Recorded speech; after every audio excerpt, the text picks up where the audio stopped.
Here in the United States of America, we've came a long way from reefer madness, and here in California, it feels like I see more weed dispensaries than libraries, and more huff socks than white tube socks, depending on what part of town you're in. In fact, according to the National Library of Medicine, over 50% of Americans aged 21 to 60 are reported to have used cannabis at some point in their life, and as of 2024, 39 out of 50 states have legalized the recreational or medicinal use of cannabinoid products like green crack and OG Bubba Kush hybrid Indo $5 pre-rolls, which are available at over 15,000 dispensaries across this great nation. In my view, this progression has been a double-edged sword, which for you North Sentinelese watching is a positive-negative metaphor for a paradoxical situation. You know, on one hand, it's cool that you can buy an eighth without being scared shitless walking into a low-income housing unit where your drug dealer, in my case, a guy named Gator, is doing tricks with a butterfly knife while his topless girlfriend cowers in fear. But pot legalization has certainly taken the cool out of kush blazing and eliminated the subversive barrier to entry that scares off the normies and keeps illegal countercultures like graffiti and train hopping from being co-opted by the masses. Long story short though, people are smoking more gas right now than ever, and I'm willing to bet that some of you guys are high right now. And given that 12% of Channel 5 viewers are between 14 and 18, bro, your mom's on the way home right now and she's gonna know that you're high, bro. You're acting weird as fuck. Nah, just kidding, man. You're good. Visine, breath mints, and Old Spice spray-on deodorant should do the trick. Just don't spray too much or she's definitely gonna know that you're high. And even if she does get mad, maybe she's right. Weed is a gateway drug. And I put that on Retro Bill. Yep, I said it. I know some of you guys may be shocked because portraying cannabis as a gateway drug reeks of Reagan-era dare propaganda, but in my opinion, it's 100% true. Maybe not for everybody, but much like alcohol is a gateway drug to cocaine, and lean, aka dirty Sprite, is a gateway to Percocet and then heroin, I truly believe that marijuana is a gateway drug to psychedelics, particularly LSD and psilocybin mushrooms, because cannabis itself is psychedelic. And if you've greened out, you know how similar that is to a bad trip. It might actually be even worse. But whether or not you believe my mumbo jumbo, a phrase which I've just learned has racist origins, which is unfortunate, but I'm gonna keep using it. The mass legalization of cannabis has spurred a similar push for the legalization of psychedelics, shrooms in particular. Psilocybin mushrooms, commonly known as magic mushrooms, aren't just about hallucinating for fun anymore. In May 2019, Denver, Colorado became the first city to decriminalize psilocybin mushrooms, perhaps as a concessionary measure to the tax-paying public after building the airport so fucking far from the city, but perhaps Denver has its own reasons for doing that. Anyways, other major metropolitan cities followed suit shortly after. First Oakland, then Santa Cruz, and later Seattle, Detroit, and a few others, including my favorite Boston area locale, Somerville, Massachusetts. Shout out to my boy Frankie. As of today, mushrooms are decriminalized on a city level for personal use in a number of municipalities within 9 states, and fully legal under the supervision of a therapist in 2 states, Colorado and Oregon, where, like in the case of every other issue, Portland, Eugene, and Ashland are at odds with the rest of the state, who are culturally aligned with Idaho. No disrespect, shout out to Dogface. So that's shrooms. LSD, aka acid, is virtually legal nowhere, although it's been tested in several high-profile clinical trials in places like California for the treatment of alcoholism and anxiety with promising results. Long story short, it's obvious that much like in the case of marijuana, the legalization of stronger psychedelics is coming. It's just a matter of when, which is why I think it's important that we talk about a condition called Hallucinogen Persisting Perception Disorder, aka HPPD. HPPD symptoms include constant visual disturbance. Stationary objects can appear to move. A sufferer might see visual snow, auras and starbursts. It can be coupled with out-of-body sensations and extreme anxiety. It's a condition that, according to studies, affects approximately between 4 to 4.5% of psychedelic users. Probably to get clicks and engagement, some publications refer to HPPD sufferers as being stuck in a trip that never ends, or essentially permatripping. But HPPD is not that. It's a strictly visual handicap that, though alarming, is non-psychotic and doesn't include hallucinations or lucid delusions like in the case of schizophrenia. Though it's different for everyone, HPPD generally consists of visual snow that renders a static blanket over the visual field like a broken TV monitor, palinopsia, which gives you after images and long-lasting light trails that carry over as you switch focus, and the emergence of dozens if not hundreds of black eye floaters that are dancing across your visual field at all times. Most HPPD sufferers, including myself, experience all of this at the same time every day. And it's kind of like wearing party goggles as contact lenses forever. As I mentioned, I myself have this condition and I'm 28 years old today. which means I've had HPPD for the same amount of time as, stock factory-made human vision. I initially developed this condition when I was 14 after a standard night tripping balls at my buddy Toby's house in 9th grade.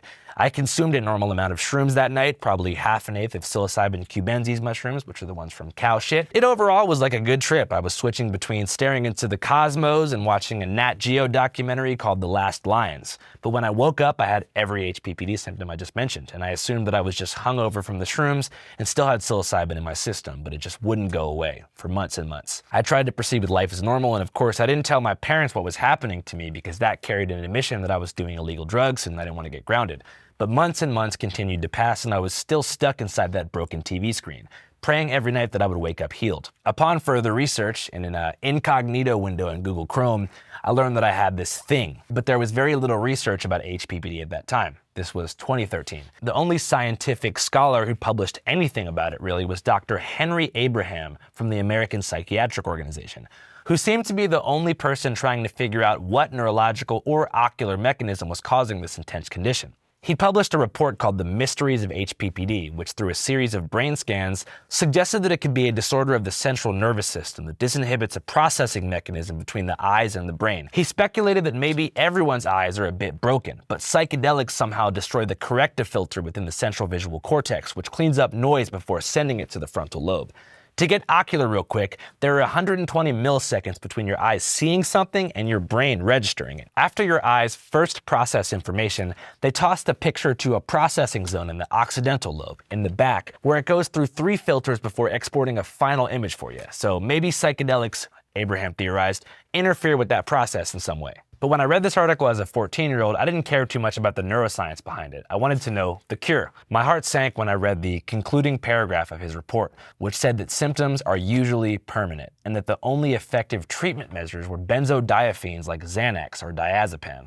These treatments, he said, help sufferers just not think about it so much, but didn't actually reduce HPPD symptoms. Given that 2013 was the prodigal kickoff year to the Xandemic, and I'd already lost friends to Xanax-related motor vehicle accidents who probably lost control of the wheel while semi-audibly mumbling the words to early SoundCloud-era hit singles like Geeked Up Off Them Bars by Juicy J, Xanarchy by Lil Xan, and of course, Xans by Famous Dex, popping bars was out of the question. Dr. Abraham then said that the most common non-prescription treatment for HPPD was alcohol, which, like Xanax, helps sufferers shut off the stress and anxiety mechanisms in their brain for a short time. However, Dr. Abraham warned that the short half-life of self-administered alcohol treatment would result in a rebound of visual snow and anxiety symptoms, leading to more self-medication with more alcohol, worse visual snow, psychiatric disorders, and eventually a full psychosis, which he said 50% of sufferers eventually fall victim to. Obviously, we know that teenagers make a lot of bad short-term decisions,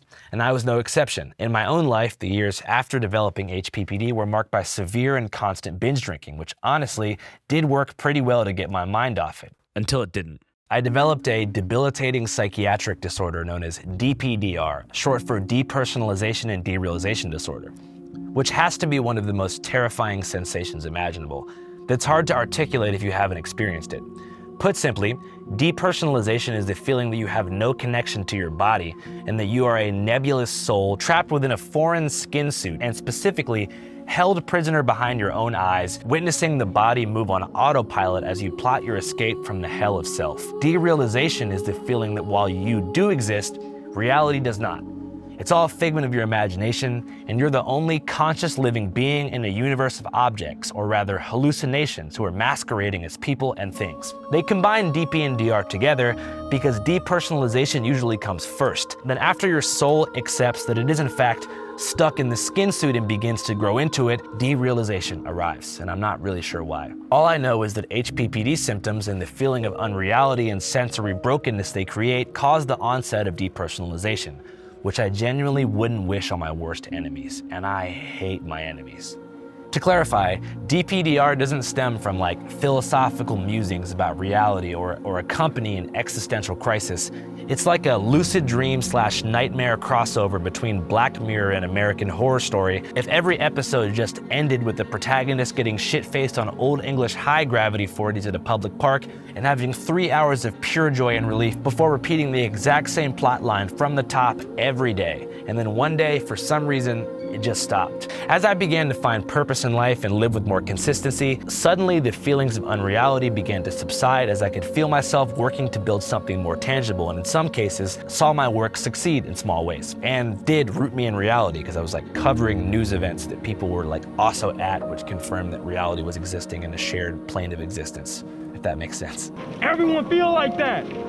Everybody feel like that. That's all I gotta say. Man, I appreciate you listening and giving us a, an outlet and a platform to speak how we feel, bro. All gas, no brakes, baby! Though I've learned to live with HPPD over the course of the past 14 years, I know that as psychedelics become more widely available, commonly used for psychiatric purposes, and ultimately become decriminalized in progressive US states, it's important for the public to be educated about this condition, because while only 4 to 5% of psychedelic users report HPPD symptoms, it's fair to say that that small slice of the pie chart will represent a far larger pool of humans as psilocybin in particular becomes more commonplace, especially in Oregon and Colorado, where psychiatrists are administering mushrooms for supervised use. I hope that if you're like a big shroom fan watching this, or you're super into psychedelics, that you're not turned off, because in my view, the conversation we're gonna have today is a matter of harm reduction. I'd also like to note that there's only a single case of HPPD as a result of ketamine, and the condition is most common as a result of LSD, psilocybin, mescaline, MDMA, and also has been observed in children between the ages of 8 and 10 who are prescribed Ritalin to cope with ADHD. I'm also making this report because I want to take this battle on. I believe there is a world where we can probably figure out what the hell in the brain or the central nervous system is causing HPPD and find a cure. Thankfully, this fight is already being taken on by the homies over at the Perception Restoration Foundation, link in bio, which was launched a few years back by my visual snow brother, Ed Prideaux, who I'm hoping is of Cajun French and not Quebecois ancestry.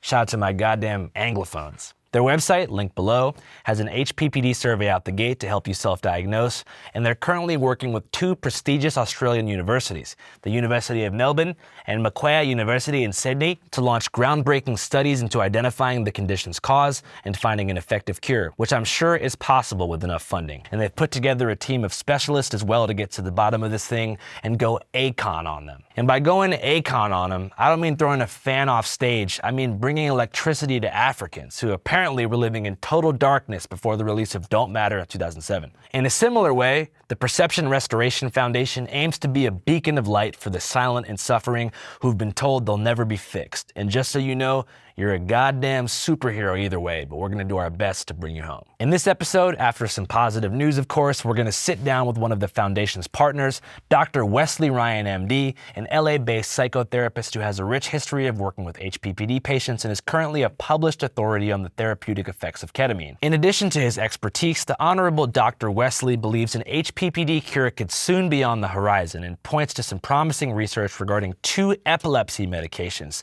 that have shown promising results in reducing visual snow, one of which is a prescription drug and the other of which is over the counter. Anyways, guys, that's a great interview and I'm very excited for y'all to see it. But first, let's get into some positive news. All right, our first happy story comes off the high deserts of Arizona on Route 66, where in the gorgeous tumbleweed town of Seligman, Arizona, a missing 2-year-old toddler named Bowden Allen has been found. Police say he walked approximately 6 miles through a mountain lion hotspot in the scalding desert heat before being carried to safety by a dog 16 hours later. That's right, a pup helped save the day and bring Bowden back to his mama, who's a girl boss rancher named Corey. She's quoted as saying, "This is a straight up miracle," and was even more delighted to learn that it was their dog, a big fluffy Pyrenees named Buford, who went searching for young Bowden and brought him to safety. Thankfully, the child sustained no life-threatening injuries and is currently back with his pacifier and toy soldiers, and as for Buford, he's a goddamn hero. Shout out to the pups. And you know what? Shout out to Seligman, Arizona. I, for one, believe we should be rebuilding our infrastructure along Route 66 like it's 1925, and we should just abandon these dense, traffic-congested population centers altogether and build a new American society in the Mojave from Amboy to Two Guns while we still can. Moving on to some positive medical news. Did you guys know that 1 in every 100 women will get a UTI or urinary tract infection every year? And evidence suggests that for women who date skateboarders, tattoo artists, and DJs, That number is close to 100%. Perhaps more troubling is that 80% of UTI sufferers are likely to be reinfected at some point in their life, as the body develops a weakened immune resistance following the first infection. But now, the US Food and Drug Administration has just dropped a new antibiotic that's a one-and-done UTI cure-all that both kills the infection when it begins and prevents recurrences. It's called Blue Jepa, and it's available right now if you need it. Honestly, I'm not quite sure if dudes get UTIs, but if we do, I wouldn't mind popping one of these bad boys myself one day. All right, guys, that's our 2 positive stories. Now, we're gonna get into the main interview of our episode with Dr. Wesley Ryan, MD, the first doctor and licensed therapist to be featured in 5cast history. But first, a word from our sponsor. Yo, what is popping, people? You already know the deal. Corporate surveillance is real. The algorithm knows your secrets, and your data is being traded around like Pokemon cards at a 3rd grade lunch table. If you ever typed "where to pirate movies" into a search bar, congratulations, a data broker now owns a PDF copy of your soul. That's why I use Incogni, the privacy tool that makes invasive data hoarders delete your information. Every time you sign up for a newsletter, order pizza online, or Google some freaky shit at 3 a.m., your name, email, home address, IP data, shopping history, and even alias, if you're on some Walter White shit, gets scooped up and sold to whoever's paying. And most of these companies you've never even heard of. That's where Incogni comes in. They reach out to data broker sites on your behalf, file official removal requests, and fight back when companies try to play dumb and keep your info. After I signed up, Incogni hit up 68 data brokers that had my info, and a week later, I noticed a big drop in spam emails. No more fake inheritance scams, no more creepy phone calls from healthcare providers I've never contacted. And that one time I subscribed to a sketchy survivalist newsletter, gone. Poof, forgotten. Like it never happened. A few months ago even, I signed up for a free pizza coupon. You know, one of those buy one large and get a mystery topping type of deals. Seemed harmless, but 2 days later, I started getting physical mail about pizzas. Not emails, guys, real mail. And also for discount cremation services. I'm not even 30. Who the hell's gonna cremate me? But after signing up for Incogni, I never had to hear from a mortician again. Here's all you gotta do.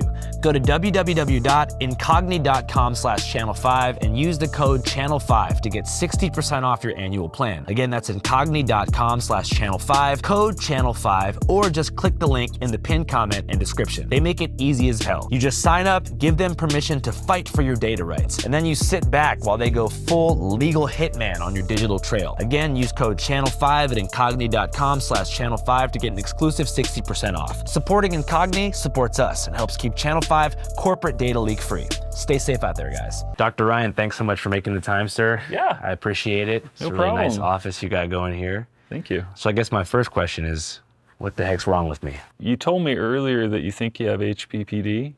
So is that that what you're kind of talking about? But on a deeper level, like what's going on inside my brain? Well, I don't know, because we haven't had like, you know, a long time to talk and for me to ask you all the questions about your past and all that stuff, like the psychiatric evaluation. Yeah. So I can't really say what's wrong with you or if you're perfectly healthy, but I can speak to HPPD. You wanted, so HPPD, basically a disorder where people have persisting perceptual distortions after some kind of psychedelic drug experience, and most often LSD or magic mushrooms. It's happened with MDMA, conceivably with cannabis as well, ketamine as well. And it can be really distressing for people. It seems to be a pretty low number of people who actually get it, but also it's not really well documented. It's not really well researched. It's under-researched. So we don't really know the true prevalence, and we don't really know much about why some people develop it and why other people do not.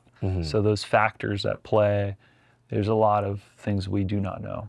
And yeah, there's some medications that have been found to be helpful. Those are also relatively small studies, just because this is not like a really common disorder, so there hasn't been a lot of research funding going in that direction. It's more just sort of anecdotal reports or reports from very specialized clinics. You and I were talking a moment ago about Dr. Abraham. So yeah, he's published some stuff about certain medications. There seems to be some connection with anxiety. It also seems to be some connection with like a neurological dysfunction, perhaps with visual perception, like visual snow syndrome is closely related. And neurologists seem to call it VSS, visual snow syndrome, whereas psychiatrists tend to call it HPPD. Back in the day, they called it flashbacks, maybe a little less specific, but it's all basically the same thing. For visual snow in particular, what is happening in the brain that's causing that to occur? So visual snow syndrome could be like static-like effects in people's visual perception. Whether it's that or whether it's colors or shapes, all these visual distortions and illusions that can happen from psychedelics, the brain has this prediction system when it feeds information from the world through our retinas, through our ears and all that stuff.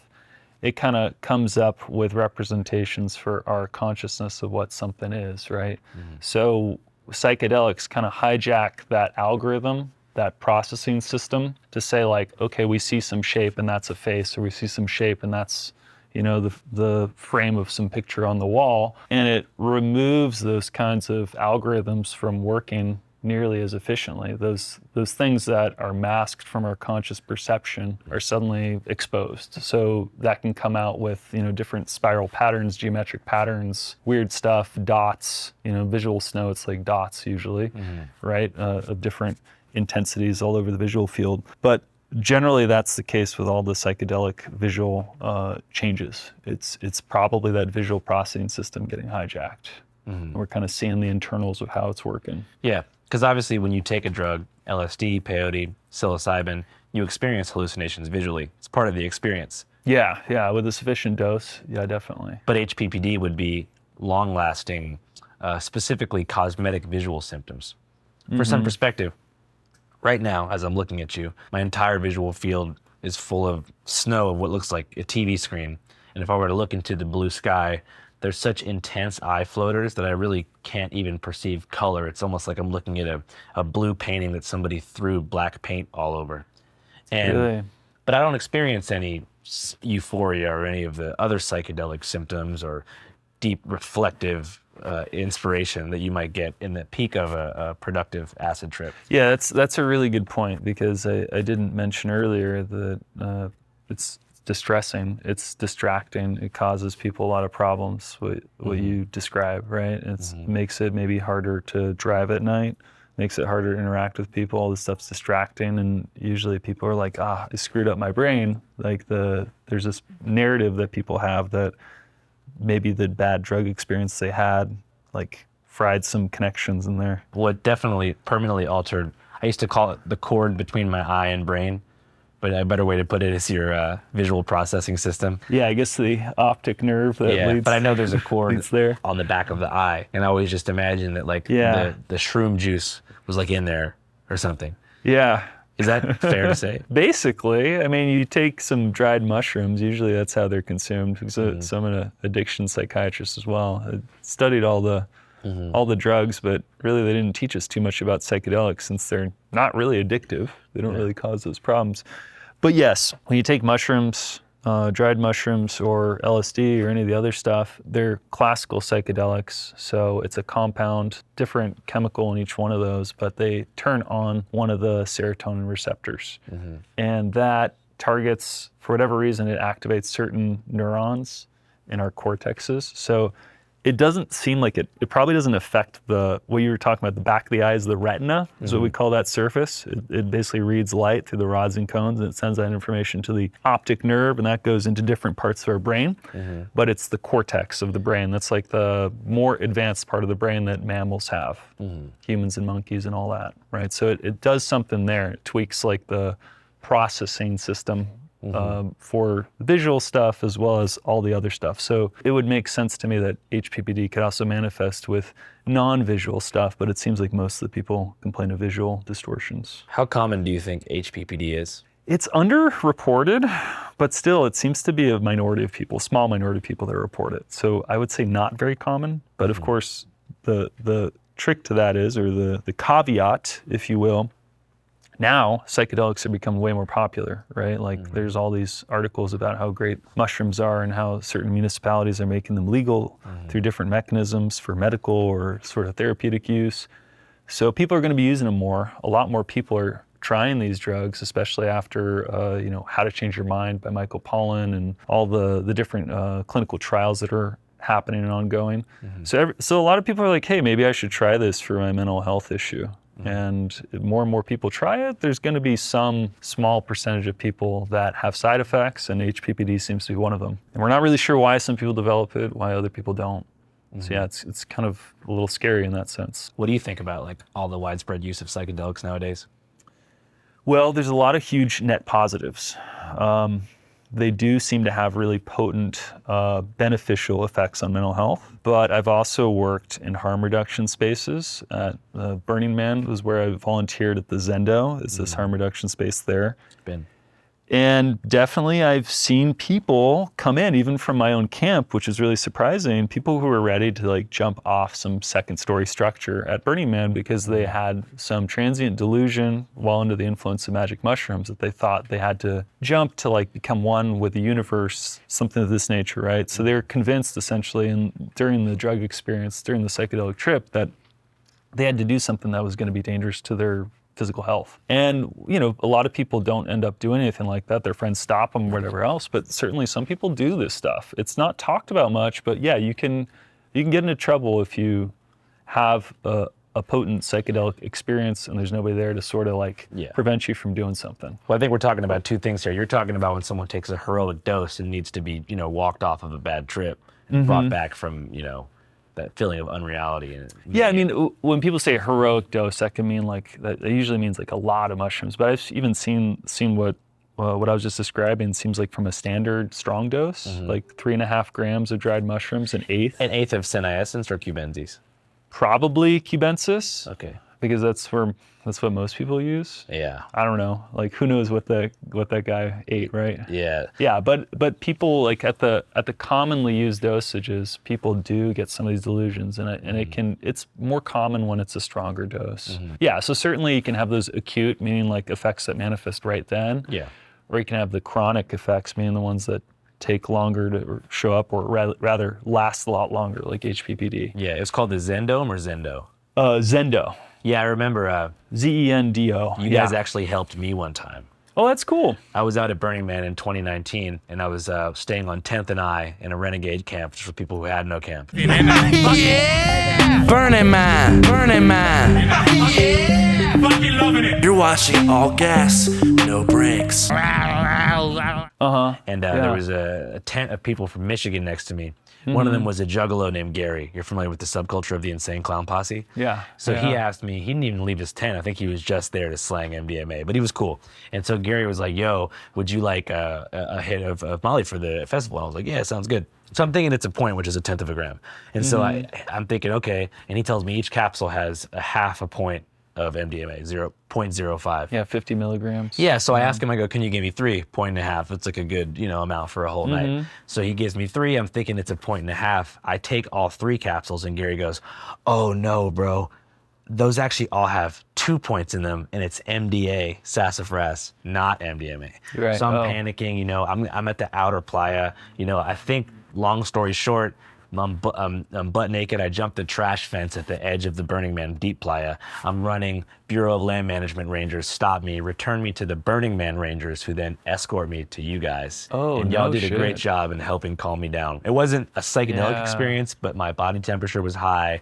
I was panicking in general. So shout out to you guys, man. Wow, that's cool that they were able to help you. That could have turned out badly, I guess. It sort of did turn out badly. Running into the desert, you could have gotten hurt. I mean, I presumably did get hurt when I was thrown over the trash fence by the Rangers, but it's okay. Yeah. You live and learn. Yeah. Unfortunately, HPPD is a different story because you live with the condition forever. So is that what kicked it off for you? No. When I was 14, I was at my friend Toby Perkins' house.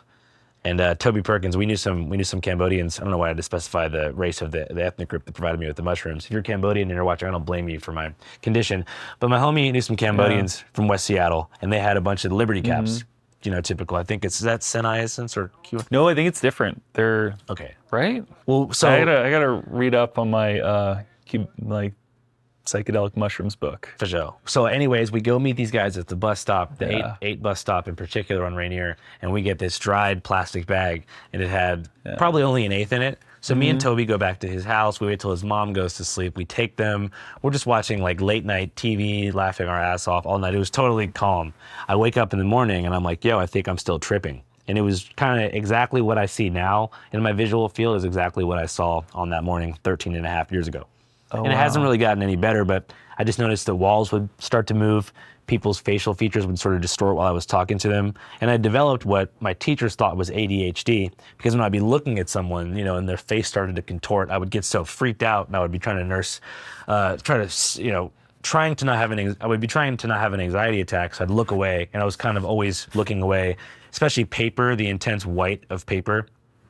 Even now, it's really hard to look at because there's something so intense about like the reflective, bright surface of a piece of paper. Right, and it's like ADHD is attention deficit hyperactivity disorder, so it makes sense your attention will be pulled away by all these sort of worrisome distortions in your visual perception. Yeah, and then definitely, I found an online community on the Arrowhead portals, which was a old school website where people used to have their trip reports, and there was an HPPD section there. Well, that's great, yeah. And then over time, you know, it just never went away. And I didn't really know anyone else had it until Vice made a documentary about us back in the day when I was living in the RV. And I explained that this condition existed, and there was very little research available at that time. Yeah. This is before the Perception Restoration Foundation even existed. And so many people in the comments were like, oh my God, I have this as well from using psychedelics during a young age. And there was like thousands of people that reached out to me overnight that were like, dude, oh my God, I've been dealing with this my whole life, but I didn't even know what it was called. I think there's a lot of people who have it to some extent, and other people who it's very, very major and impactful for. But yeah, there's quite a few people where it's like more minor. They're just like, whatever, I'll just like move on and deal with other things that are coming up in my life, or that maybe they don't put that much focus on it as much anymore. But yeah, there are quite a few people who've experienced some level of it. And is there a cure? We don't know. Maybe. I mean, one kind of thought I had, because I also do ketamine-assisted psychotherapy. I do that for treatment of depression and substance use disorders here, that maybe another psychedelic trip with something else and having a positive experience could sort of heal that really negative experience, because usually, or a lot of times, when people have HPPD, it comes from like some really scary incidents that happen. Like a bad trip. Yeah, bad trip, right? We can call, like, the bad trip maybe means just people are having a lot of anxiety from some experience or some component of it. And maybe there's some kind of PTSD-like factor that shows up, or, you know, maybe it's just that negative memory that just starts showing up in various different places in one's life. So I don't know. I mean, have you met people who've had HPPD or without any negative stuff happening, the initial? I mean, I didn't have a bad trip. I was about to very ask. standard, but I was young, and I wonder if there's a connection between early brain development and psychedelic use. That's an interesting thought. I don't know if anybody's explored that link, but it would make sense, because a lot of that stuff's still getting formed and shaped, right? So maybe younger brains are sort of more malleable and more vulnerable to this kind of insult, to developing HPPD. Has there ever been an instance of HPPD being cured? Well, HPPD, so cure is a very charged word, because usually that means there's something that people get, like maybe an antibiotic, and it makes the rash or whatever go away and it's permanently gone, right? But for HPPD, it goes away, but it's unclear exactly why. Some medications can help the symptoms, and sometimes it just, people report their HPPD spontaneously resolves within enough time. And when you look at the criteria for HPPD, a big part of that is anxiety or the distress caused by the HPPD. So if people become cool with it, or they start to not stress over it, then officially they don't meet the criteria for HPPD, according to the DSM. That's like the Bible for psychiatry of how diagnoses are made. So I mean, yeah, technically they wouldn't meet that criteria anymore, but yeah, maybe they'd still have some visual phenomenon still showing up. They just don't care to it, or they don't care about it as much anymore. They ignore it, right? It doesn't impact them that much anymore. So the DSM for HPPD is not only visual ailments, but also a underlying psychiatric and depressive symptoms? Well, they would, yes. So it basically is, you have that visual stuff, and you have a lot of distress that comes of that. If you have the visual stuff and it's like, oh, cool, I get like a free trip all the time and this is great, that wouldn't be HPPD. People wouldn't be complaining, right? Yeah. So it's sort of like, I guess, I just can't imagine being happy with the ability to never turn off what's going on. Yeah, but there does seem to be people who have some level of persistent visual changes that aren't bothered by it. Yeah, I mean, personally, I'm not bothered by it right now, only because I've lived more, it's crazy to say, but now I've been officially on Earth for more years with HPPD than not. Like, I mean, cosmetically, the visual stuff is there. But if I were to go all the way back, you talked about some of the depressive and anxiety symptoms that are associated with HPPD. Yeah. In your experience, what are the most common psychological symptoms that follow an HPPD? Yeah, I mean, depression, anxiety, like people have a lot harder time with social relationships, with jobs, with school, et cetera, all that stuff. Yeah, there's a lot of times people have this perception that they really screwed their brains up and they did some permanent damage, and there's a lot of fear and anxiety that follows that. I mean, so the first anxiety thing is probably the biggest. The first thing that I felt was like, all right, I'm 14, I'm not supposed to be doing drugs, I'm not supposed to be taking psychedelics. If I tell my family or people in my life, not that my parents are like, Amish or Mormon, but if I tell them, hey, my brain's messed up from doing a drug that's illegal and you told me that I shouldn't do, then I'm going to be in trouble, or I'm just going to be seen as a misbehaved kid. Yeah. But the reality is now I realize like I could have just told them, but I was also expecting it to go away at the same time. So I was like, I don't want to blow the whistle because then maybe next year it'll be harder for me to do shrooms again. I see. Yeah. But that's the acute thing. I want to talk a lot about depersonalization and derealization disorder. Yeah. Are you familiar with DPDR? Yeah, a lot of people with HPPD report depersonalization and derealization as a big part of their experience. So it's not strictly visual, but it's more of like a feeling. What causes that?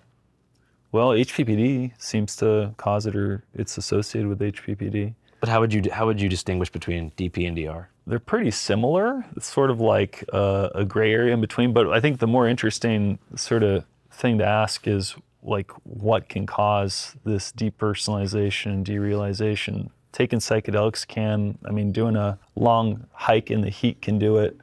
Doing like, a long run, dancing for a while. So PTSD, all these different experiences, some of them physiological and normal, and some of them sort of out there and averse, can occasion this kind of reaction.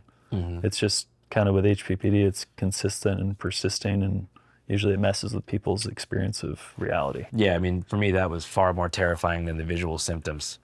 Yeah. That tracks with what I've heard a lot of the HPPD patients I have say too. What do they say about their experience with those things? Yeah, it's just really scary. That's like the scariest thing. They feel like they're sort of removed from the reality. Yeah, I can't tell what's more scary, because depersonalization is the feeling that you're not real, but reality is existing without you. And then derealization is that you are real, but you're the only person alive and nothing around you really exists. Okay, yeah. And oscillating between those two panic modes is strange, but I would say that they're both equally difficult, but derealization is scarier. I don't know if I've ever appreciated the distinction, but you kind of notice those at different times. Because derealization suggests that all of the people that you love don't exist, and they, like the hallucinations you're experiencing, are figments of your visual cortex, and that nobody exists except for you. Depersonalization, you might feel like you're just an object and you're like a nebulous soul trapped behind your eyes, but at least you can acknowledge that the world is existing. It's not as closely linked to psychosis in my experience. Derealization is terrifying. Have you ever felt that before? Probably at some point. Have you ever felt like, everything around you does not exist, but you do, and you're player one in a video game? I suppose like with some profound psychedelic experiences back in the day, something like that, but I don't know if I'd maybe call it more the other one. Now, you mentioned that a couple different medications have helped alleviate visual snow symptoms. Do you know what those are? Certainly, yeah. I prescribe them pretty often. Probably the ones that we find the most success with is magnesium over the counter. And actually, that's something that anybody could try on their own. That's like, there's a couple salts of magnesium that I would recommend that tend to be more bioavailable, meaning they kind of get absorbed, and bioavailable to the brain specifically. So they have more of the impact on sort of the nervous system in HPPD. And that'd be like magnesium glycinate and magnesium threonate. So those are useful supplements that people can try on their own. They're over the counter. And that actually has probably some of the best data because they're naturally anxiety relieving and naturally help with like muscle spasms. Magnesium does, these magnesium supplements. So they would calm down your visual cortex as well? Yeah, that's the thought, is that it'd be sort of like a broad spectrum sort of calming down of the nervous system, including to help with HPPD. So that's something I always recommend people try. And the other one that seems to have a lot of consistently useful evidence is lamotrigine, also known as Lamictal. It's an anti-epileptic drug, and it tends to have relatively few side effects in comparison to other psychiatric drugs. There's some really rare severe side effects from it, but most people don't notice any negative stuff when they're taking lamotrigine. And what has lamotrigine, like what does the data suggest about visual snow?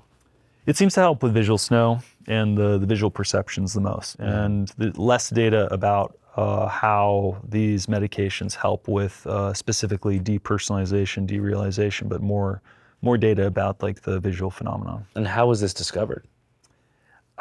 Geez, I want to say somebody did a case report on it. Maybe it was Abraham. Maybe it was one of the other docs who were back in the day published on HPPD. And yeah. Dr. Abraham is like the person who discovered HPPD clinically, right? I think so. Yeah, he's definitely really well known and he's published a lot. Yeah, I had a conversation with him on the phone one time. Yeah, and he seemed to suggest that, our eyes themselves don't see things in full clarity.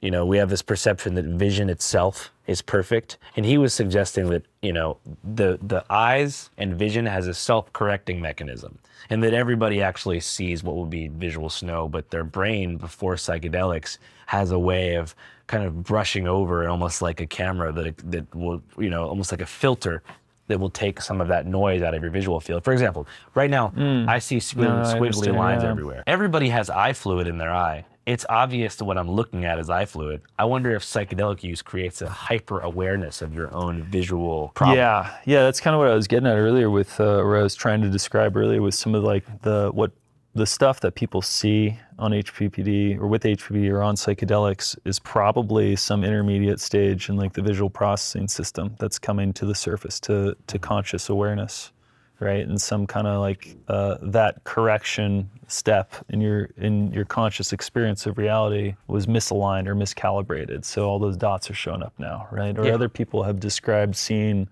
like faces from, maybe like in the wall pattern or different patterns on like furniture, right? So like these different visual phenomena can pop out, and it's basically filtration or like what the processing steps that your visual cortex would do or different parts of the brain would do to register, okay, I see that, or why am I seeing squiggly lines? It's probably some intermediate step in like the algorithm that processes stuff. And so what those two medicines that you recommended do is they calm down the visual cortex so you wouldn't be as distracted by it. Probably, well, not the distracted, but calms it down such that it doesn't show up.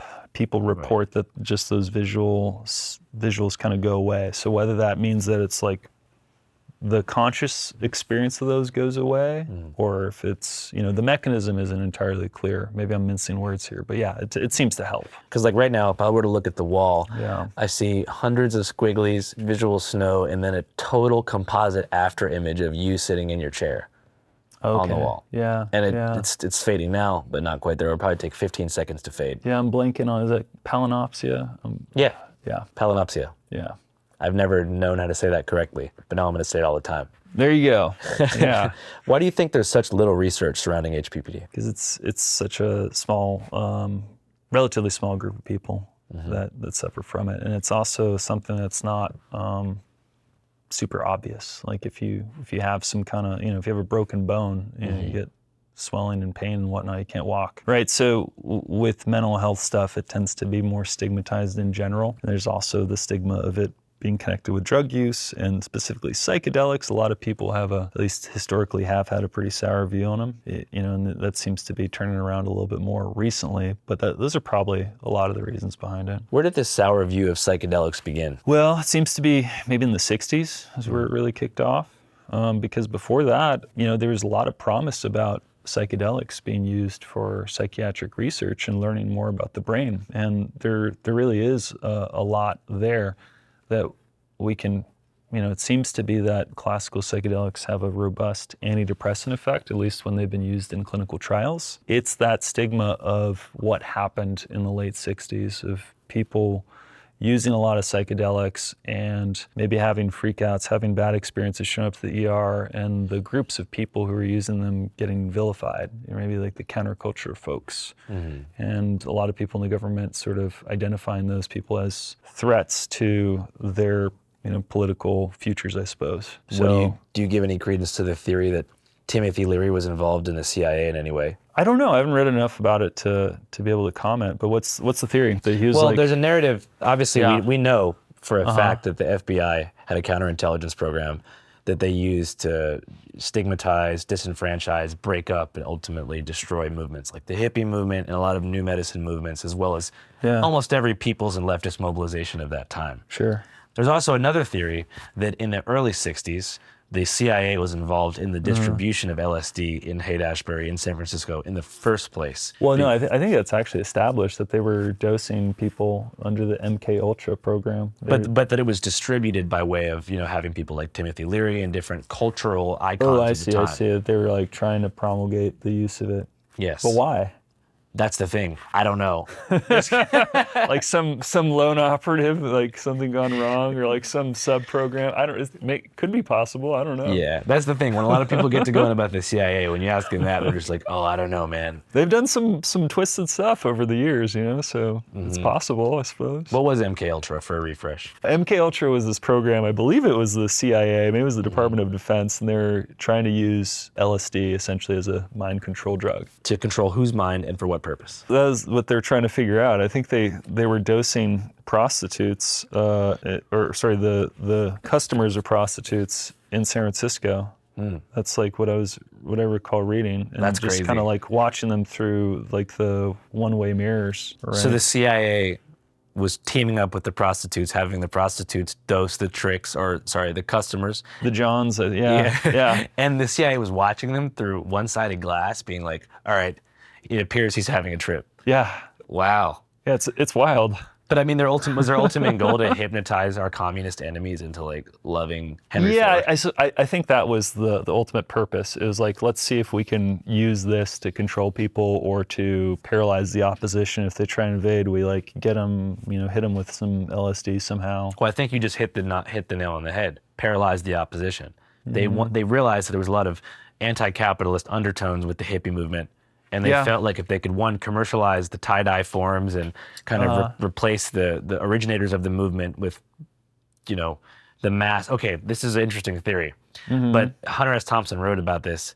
The Haight-Ashbury in 1963 is when most people think the hippie movement actually died, even though the Summer of Love is attributed as being in 1967, or was it 69? I always thought 69, but I could be wrong. Before social media, most Late people got their 60s. information from magazines and television. Yeah. When Time magazine ran their story about the hippie movement, they purposely made it look as attractive as possible to get as many of the suburban rural youth into the Haight-Ashbury, into San Francisco at one time, knowing that the city didn't have the bandwidth to accommodate these mass, what they called cultural refugees who wanted to drop out of post-war American society. So the idea is that they were trying to disempower the original leaders of the movement who were countercultural anti-capitalists, replace them with suburban youth, and then have that suburban youth under the influence of heavy psychedelics and sort of obscure the message through drugs. Okay, maybe like, so to put it another way, like cause the movement to fail. They're doing it. They've done it now. Yeah. They've done it now in America. So, that's how they've pretty much stopped the left from working together, is deploying, different devices to divide them. And I think that it's possible. Obviously, I'm not saying that acid is just a government tool to make people stupid and abandon the revolution. But I think that they realize that they can pacify people by making them become psychonauts and turn inward and explore the different avenues of the mind as opposed to outward and explore a new world. Yeah, I'm sure somebody, in one of these intelligence services thought of that and tried it. Makes sense. But moving to the modern day, Yeah. obviously there's been a huge resurgence of psychedelic use in the medical field, recreational field. Totally. So where in the timeline of like MK Ultra and ketamine clinics did things begin to shift? Yeah, so ketamine clinics, geez, I guess this was in the last like 10-ish years.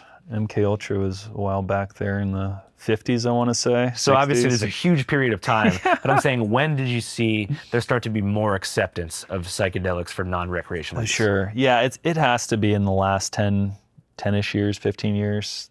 If you look at how many clinical trials and where these clinical trials with psychedelics are happening, there's just far, far more in the last 5 years, even 10 years than before that. There's a slow trickle in the time preceding 10 years ago. And I don't know exactly what caused that to break the mold. Maybe it was those studies that did still get permission to keep going, because there's so much red tape about psychedelic clinical trials happening that it was just so few of them actually survived to make it happen and publish the data on those.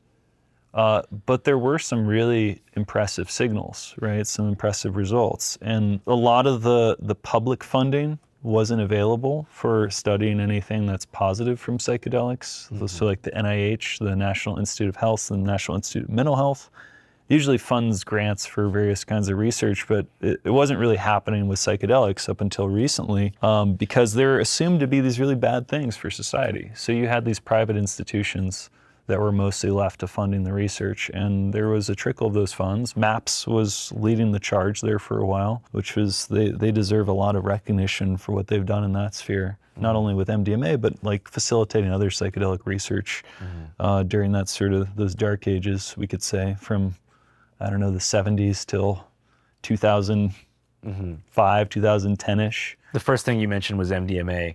Was that one of the first trials that MAPS did that caught some public traction? Yeah, MAPS, Multidisciplinary Association for Psychedelic Studies. Rick Doblin started it, and his reason for starting it was to kind of try and get MDMA made legal, I believe medicalized, and be able to be used for psychedelic therapy and for other purposes. What conditions do you think are effectively treated with MDMA? Looks like we got pretty good data for PTSD. That's so MDMA-assisted psychotherapy for PTSD. We'll disclose that I was sort of contracting on that clinical trial in the periphery, doing some adherence rating for the psychotherapy sessions. So I'm aware of what was happening there. I'm not going to speak to anything confidential in that regard, but yeah, my impression is all the publicly available data, and my impression too from seeing it, is that it works really well. Mm-hmm. So it seems like it does help PTSD, and I think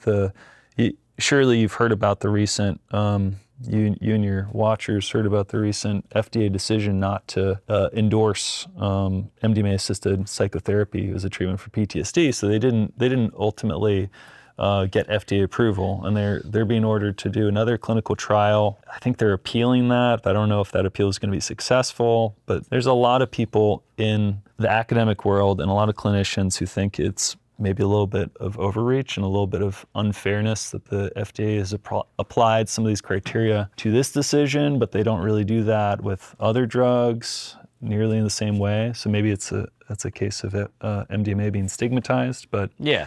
Sorry, a slight tangent. Yeah, I do think there's good data to say that MDMA is useful for PTSD. That's probably the case. Per session, how much MDMA was being prescribed to the people involved in those clinical trials? I want to say it was 125 milligrams plus a booster dose of 60 milligrams. So 2 points. Yeah, roughly. Yeah. Administered by way of pill? It's oral. Yeah, pill. Mm-hmm. Wow. Did you use any veterans? Yeah, I think so. Yeah.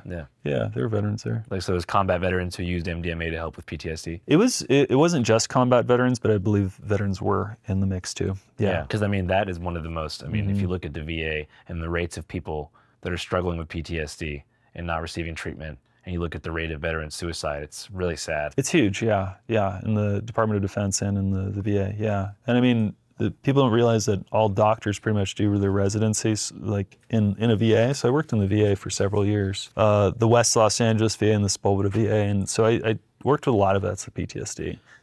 And yeah, I mean, having MDMA assisted psychotherapy as an option is just a no-brainer. I don't know why. It doesn't make sense to me that the FDA declined it. It's probably because of ecstasy. Certainly, yeah. Ecstasy has a lot of bad stuff associated with it, right? I've taken some terrible ecstasies. Yeah. One time in Berlin, I took what's called a Paul Frank. Oh, what's that? Paul Frank is ketamine and ecstasy. I know you do a ketamine clinic, so I don't want to talk badly about ketamine, but I threw up within 45 minutes. Plenty of bad things about ketamine, too. My friend took a Blue Dolphin, which is methamphetamine and MDMA. We had very different nights from each other, but that was the last time I've taken ecstasy. Point being, the culture around ecstasy and MDMA being the main active component probably has led to some social stigma over the course of the last decade. That's a very good point. That to put it, to summarize it, is MDMA is like usually in ecstasy, but ecstasy is like a mix of a bunch of different stuff, and the consumer never really knows what they're getting. Sometimes there are other substituted cathinones with poor safety profiles and whatever else. Is there any psychedelics you feel like don't have any medicinal benefit? Well, I would characterize it more as like, at what point do the risks of it, or like the negatives of those psychedelics exceed the possible benefits? And one of them that comes to mind is like the 25 series, like 25I. 25I, yeah. Yeah, so it's like a derivative of the 2C series, so it's even more potent. And there are some reports of people having like seizures and dying from taking bigger doses of those. So I would say that one's one to watch out for. Most psychedelics, you really can't have direct harm from taking like a massive dose of LSD. You might be kind of like disoriented for a while and like get yourself into trouble walking into walls and messing yourself up or whatnot, but you're not going to actually die from it. And that seems to be different with the 25I series or 25 series. So those I would say don't dabble with, but I don't think they're really that popular anymore. It seemed like they had their sort of time maybe like 4 or 5 years ago, and then people have moved on. Yeah, I don't think research chemicals are really built to last. Well, I mean, one of the interesting things is if you go to anywhere on Venice, so I'm here in the marina, but if you go to Venice Beach right nearby, you can go to like these shops that sell chocolate bars with, like they'll say there's absolutely no mushrooms in here, but there's this other compound, 4-acetoxy-DMT, and that's a prodrug to psilocin. So it's basically what you have in magic mushrooms is also a prodrug to psilocin, but it's for phosphoryloxy-DMT. So this is somewhat similar. It gets metabolized into the same thing, and they can sell it openly. That's interesting. Yeah. Wow. So have you taken that before? Yeah. Should I go get one after this? It might be bad for my HPPD symptoms. If you're worried about having HPPD, I'd probably recommend against taking any psychedelics. It's very likely to make it, bring it out again, or maybe make it worse, or it's unpredictable. For sure. Actually, I don't know. Have you heard of people trying psychedelics after they've, like, with a HPPD diagnosis? Well, I mean, I had some friends who I'm not too close with anymore back in the day, who their first response when I told them I had HPPD was like, bro, you just got to trip way harder. Like, you didn't complete the trip. Like, you didn't take enough. That's why you're like this. Yeah, I mean, it's something I've always wondered about. Is there some merit to that idea? And I don't think there's many clinicians who want to recommend that, because the other side of the coin is it could just make people's HPPD worse. Yeah. Do you think that there's going to be, more HPPD cases with the normalization of psychedelics that's happened? Yeah, certainly. Yeah, with greater usage of psychedelics, there's going to be greater people that experience the side effects. I'm happy we talked about those two different eras too, the MK Ultra anti-drug DARE program era and this new period of time, because I feel like HPPD doesn't fit into either agenda, which is why there's been so little research on it. Seems like there's two lobbies that are involved with psychedelic research. There's those who are looking to prove the benefits of it, and there are those who are looking to prove only the harms of it. And I feel like HPPD is very much something that is in between, because it is very much, no one's going to stigmatize you for having it, but the HPPD community is sort of a crossover with the pro-psychedelic community. And I feel like it's kind of, the people who are really pro-psychedelic don't want to talk too much about HPPD, and the people who hate drugs and are don't want to take care of people who have had negative side effects from drugs. Yeah, or maybe that latter group would highlight people with HPPD and say, look, it does fry your brain. Don't do psychedelics, don't do drugs, right? So you're right. I could see how it doesn't neatly fit into either agenda.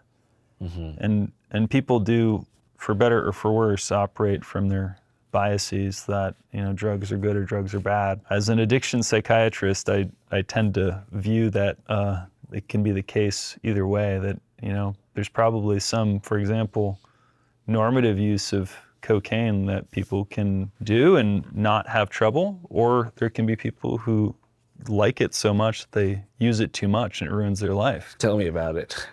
Yeah, I mean, I treat plenty of people with cocaine use disorder. And so, of course, I'm going to say, let's not make cocaine more available, because that's going to increase the number of people who end up using it too much and ruin their lives. But yeah, there are people who use drugs and don't ruin their lives. Yeah, a lot of people are going to be watching the nuance. A lot of people are going to be watching this at home and thinking to themselves, damn, I really want to do psychedelics, but I'm scared I'm going to get HPPD. Is there anything that folks can do to make themselves less susceptible? I don't know.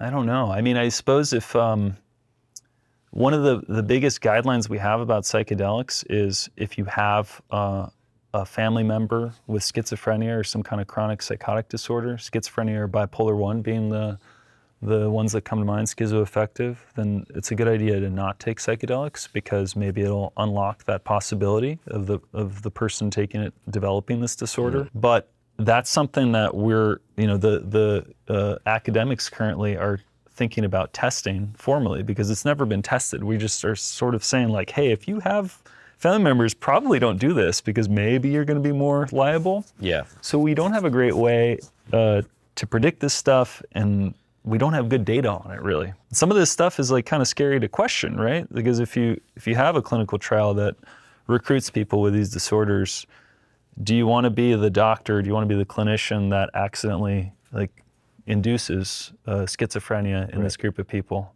I mean, that testing, it's really the only way we're going to know. Yeah, I totally understand that. I suspect that's going to be the case, that there's going to be really cautious testing of these compounds in these populations, because they're being studied by a variety of organizations now, but a variety of companies are trying to get FDA approval or planning to get FDA approval, like LSD for generalized anxiety disorder, or Compass Pathways is psilocin for depression, for major depressive disorder. So they're probably going to open it up to see what those subpopulations do. But I would say if you have a family history, probably best guidance is to not. Yeah. If you have any you're not going to have a good idea of if you have the prodromal stage of schizophrenia, but if you have the beginnings of schizophrenia, probably not a good idea. Yeah.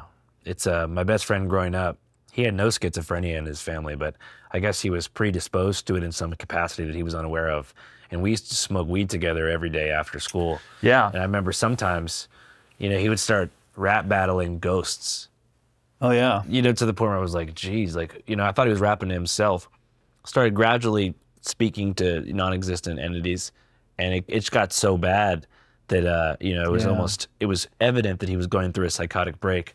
And by the time we were seniors in high school, he was homeless, and he was homeless for 10 years. I think he's just now back on his feet, but that was from cannabis alone. Well, yeah, actually I was about to say before you mentioned this, is the strongest link between drug use and developing schizophrenia is with cannabis, actually, which it wasn't totally intuitive for me. I would have thought maybe amphetamines or maybe psychedelics, but no, it's cannabis by a long shot. By a long shot. Yeah. More so than LSD.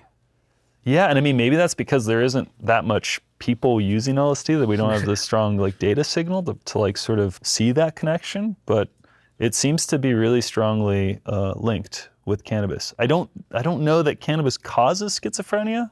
I don't think that's the case per se. But it's hard to disentangle the connection.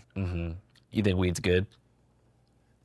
Again, it's one of those things weed. If you're using weed for chronic pain and you're not using opioids, if you're staying away from oxycodone by using cannabis edibles, that sounds to me like a huge win. If you're smoking weed 3 times a day, or throughout the day, 7 days a week, and you're not going to class or not going to job, that doesn't seem good either, So there's There's no general thing I can say, but yeah, it's all about the context. Yeah, we recently produced a documentary called Dear Kelly, which is about a guy who was like a January 6th frontline MAGA conservative. And it was about his family's attempt to kind of get him out of the rabbit hole and return him to a semblance of normalcy.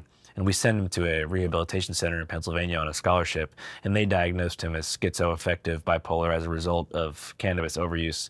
And one thing that they mentioned is that from back in the day until now, weed is significantly stronger and more modified to have ridiculously high THC yields. Is that just an anti-weed psyop, or is weed actually that much stronger? Weed got way stronger since the 70s, yeah. I mean, you can see in like the testing of all these cannabis strains, like the amount of cannabinoids. Yeah, the THC concentrations now are huge. So it's sort of like the equivalent between having a Budweiser and a shot of whiskey, I suppose. Or an Everclear. Sure. You ever had one of those? It's been a while. But you have had one. Back in UC Davis. Oh, is UC Davis a big party school? There's some parties. It's a college town. Yeah, I just know every UC is a little bit different. UC Berkeley is where all the protest stuff happens. UC Santa Barbara is like where everyone's like really dumb. Yeah, I guess not as highly rated of a school, huh? It's still pretty good. Yeah, but it's like when you think of Santa Barbara, you think of like a stress-free environment where people were just kind of watching the waves crash against the ocean. Although I didn't surf at the time, now I do. So now I think maybe I should have gone to Santa Barbara. Do you think we'll ever look back at this period of time where everyone with depression is being treated with SSRIs and everybody with pain is being treated by opiates and think, damn, we had it all wrong? It's very possible, yeah. Yeah, because I mean, we look back at mental health treatment from 50 years ago and it was vastly different. Some of the drugs we used had like so many more side effects and whatnot. So yeah, I'm sure there's going to be some big developments, and I mean that's one of the things that got me into psychiatry is just seeing the potential with psychedelics. And so I think there's a lot of good things that can come of it for sure, but there's also, the unfortunate thing is that we don't know who's going to develop HPPD, but yeah, that seems to be a consequence. Some percentage of people will develop that. And so there's always drawbacks to drugs, and it's just trying to find out how to minimize those and how to maximize the good parts about them. In the patients that you've had and the experience you've had working with HPPD sufferers, if that's what you want to call us. Sure. What's the main way that you've seen people get over it since there is no cure? There seems to be a lot of just time and adjusting, and I would say like to be succinct, psychotherapy, whether that's formalized psychotherapy by like figuring out ways to cope or figuring out just new routines in one's life, or whether it's talking to friends, leaning on different friends and family for connections and support and whatnot, or these different foundations like the Perception Restoration Foundation, and I'm sure there's other online communities I'm not aware of, but just finding community, finding support. Yeah. That's good that you're saying that, because when I first interviewed Dr. Abraham, who doesn't do interviews much, I asked him, I was like, what do you think's the best way to reduce visual snow symptoms? And he was like, alcohol and benzodiazepines. I was like, I don't want to put that out, or else someone's going to go get a bunch of Xans. Well, yeah. Clonazepam, Klonopin seems to have maybe some of the best track record of helping. Do you have a HPPD? No, I don't. Oh, man. Lucky guy. You don't have it? Nope. Damn, how'd you get so lucky? Did you do shrooms when you were 14? No, I waited a bit longer. That's what I wish I would have done. Waited to college. Yeah, I mean, I think that's actually a good point is you're asking what can people do to minimize their odds. It does make sense to wait until you're 18. I don't know what the right age is, and honestly, maybe you'd be fine doing it at 16 or 17, but I don't know why risk it. Well, at what point does brain development finish? Early 20s. It really depends on where you draw the end point, but yeah. Yeah. Sometimes I wake up and I think, damn, I hope my brain's going to develop a little more. I feel like my brain's still developing. I just turned 40. Yeah. Do you know what I mean? You're like, this can't be it. Like, this is peak intelligence. We got some work to do. Yeah. I'm not saying I'm dumb, but there's certain things where I'm like, geez. Well, man, thanks so much for your time. I really appreciate it. Is there anything else you wanted to say? You feel like I didn't ask? No, I think we covered a lot. It's been an interesting conversation. What do you think? What do I have to do to get a prescription for one of those things from you? Oh, well, we could meet you could become a patient of mine. I'd have to ask you a lot of stuff, like specific stuff about your background and whatnot. Oh, because I want to try how do you say it? Lamotrigine? I want to try lamotrigine real bad. Yeah. I think it's reasonable. You know, because I want to try. I mean, honestly, I'm at peace with the extreme visual symptoms. But if there's a way to see a clear sky again, I'm all for it. Yeah. I mean, I'd be happy to take you on as a patient if you wanted. I need to, do all the same stuff like with everybody else and get your signed consent and whatnot.